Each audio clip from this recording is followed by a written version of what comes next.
In this tutorial, we will discuss the quality control module. Previously, as you can see, a project has been loaded. It contains almost 9,000 cells and over 18,000 genes. As this project contains HTOs, HTO demultiplexing has been applied. You can find the description of this process in the tutorial on the demultiplexing module. The purpose of quality control is to eliminate poor quality cells from successive analyses. To determine which cells are of poor quality, we use 4 indicators. The first is the number of genes per cell. The second is the number of UMI per cell. The third is the percentage of mitochondrial genes per cell. The fourth is the percentage of ribosomal genes per cell. We need to determine the maximum and minimum values of each of these 4 indicators, which will correspond to the acceptance zones of the cells. Cells with an indicator value below its minimum or above its maximum value will be eliminated. To set these values for each of the indicators, you have 2 possibilities. Either use the sliders, which will allow you to visually adjust the range of accepted values.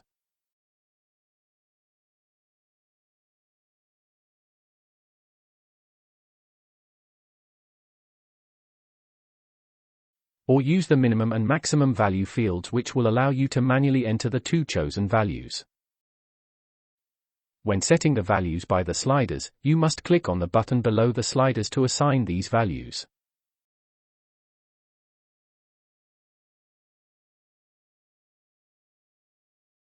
When setting the values by the fields, you must use the button below the fields to apply these values. We will now look at how you can observe the data to determine these values.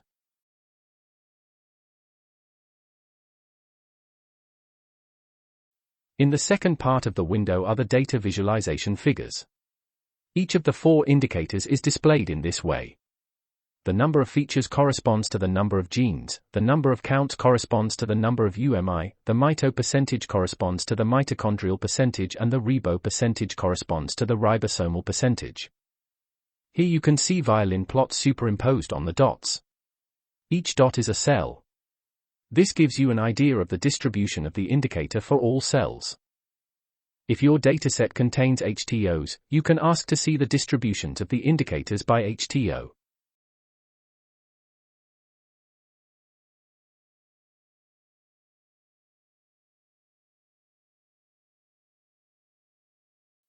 In the second tab, we also see that it is possible to see scatter plots. The x-axis and y-axis of the scatter plots can be chosen.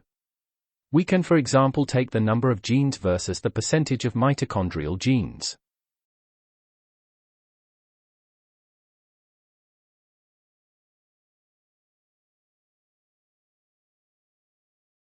We will now apply a choice of values. By looking at the violin plots and returning to an overall distribution, we can see that the mitochondrial percentage can be very high.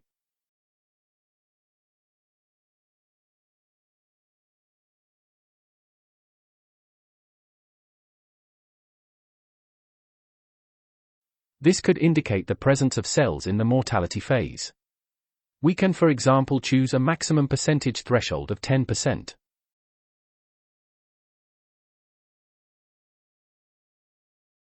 We then go to the corresponding field, type in the value 10 and apply this value.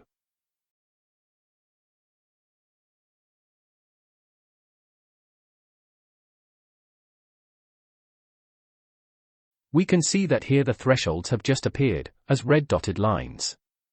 The cells that will be kept are in black, the cells that are eliminated are in gray.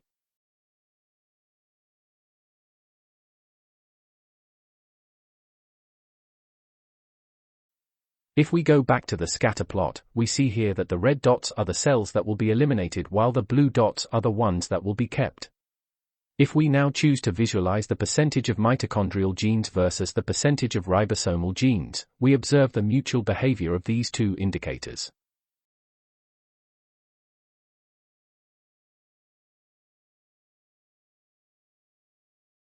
We can thus observe that cells with a high ribosomal percentage have a low mitochondrial percentage. It is thus possible to apply thresholds for each of the 4 indicators.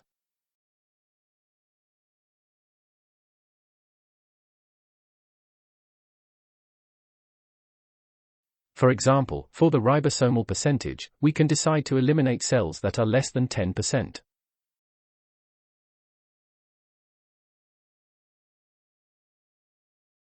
We set the value in the corresponding field to 10%, then apply the threshold.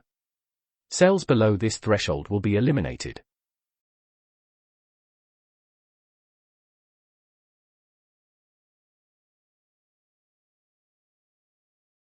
Once the choices have been made, you can see in this button the number of cells that will be filtered. Here we have 874.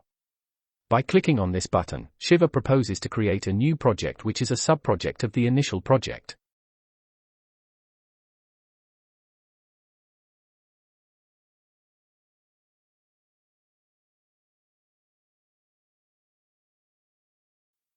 And we can see that, after processing, the number of cells that were just over 8,900 is now 8067.